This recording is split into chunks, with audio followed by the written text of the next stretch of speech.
بیٹا عشق کرو، عشق ہی اس کارخانے میں متصرف ہے۔ اگر عشق نہ ہوتا تو نظم کل قائم نہیں رہ سکتا تھا۔ بے عشق زندگی وبال ہے، عشق میں جی کی بازی لگا دینا کمال ہے۔ عشق بناتا ہے، عشق ہی کندن کر دیتا ہے۔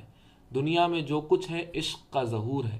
آگ عشق کی سوزش ہے، پانی عشق کی رفتار ہے، خاک عشق کا قرار ہے، ہوا اس کا اضطرار ہے۔ موت عشق کی مستی، زندگی عشق کی ہوشیاری ہے۔ رات عشق کا خواب اور دن عشق کی بیداری ہے۔ مسلمان عشق کا جمال ہے، کافر عشق کا جلال ہے۔ نیکی عشق کا قرب ہے، گناہ عشق کی دوری ہے۔ جنت عشق کا شوق ہے، دوزخ عشق کا ذوق ہے۔ عشق کا مقام عبودیت و عارفیت، زاہدیت و صدیقیت، خلوصیت و مشتاقیت، خلیت و حبیبیت سے بہت بلند ہے۔ ایک جماعت کہتی ہے کہ آسمانوں کی گردش بھی حرکت عشقی ہے، یعنی وہ اپنے مطلوب تک نہیں پہنچتے اور سرگرداں ہیں۔ بے عشق نباید بود، بے عشق نباید زیست، پیغمبر کنانی عشق پسر دارد۔ یعنی عشق کے بغیر قائم نہیں رہا جا سکتا، نہ بغیر عشق زندہ رہ سکتے ہیں۔ دیکھو پیغمبر کنانی حضرت یعقوب علیہ السلام بھی اپنے بیٹے سے عشق کرتے تھے۔ وہ دن بھر عالم حیرت میں رہتے اور راتوں کو جاگتے۔ اکثر جبین نیاز جھکی رہتی، ہمیشہ شراب شوق سے سرشار اور دامن پاک۔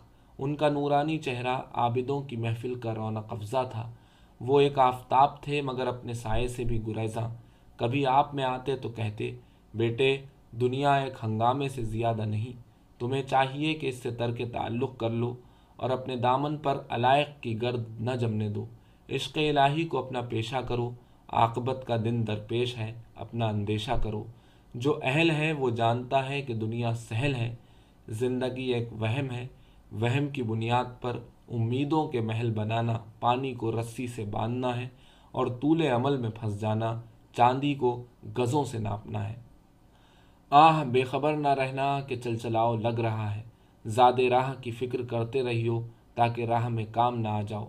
ارے اس کی طرف دیکھو، عالم کو جس کا آئینہ کہتے ہیں، اپنی ذات کو اسے سونپ دو جسے دل میں تلاش کرتے ہیں۔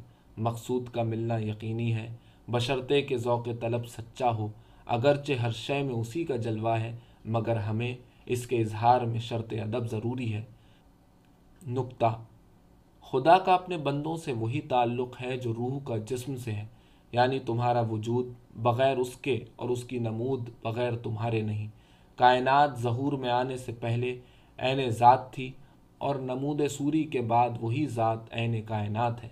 مشکل حکایت است کہ ہر ذرہ عین اوست، اما نمی تواں کہ اشارت بدو کنند۔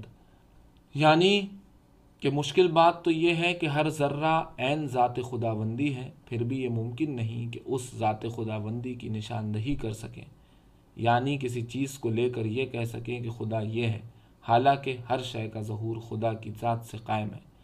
یہ شعر فغانی کا ہے۔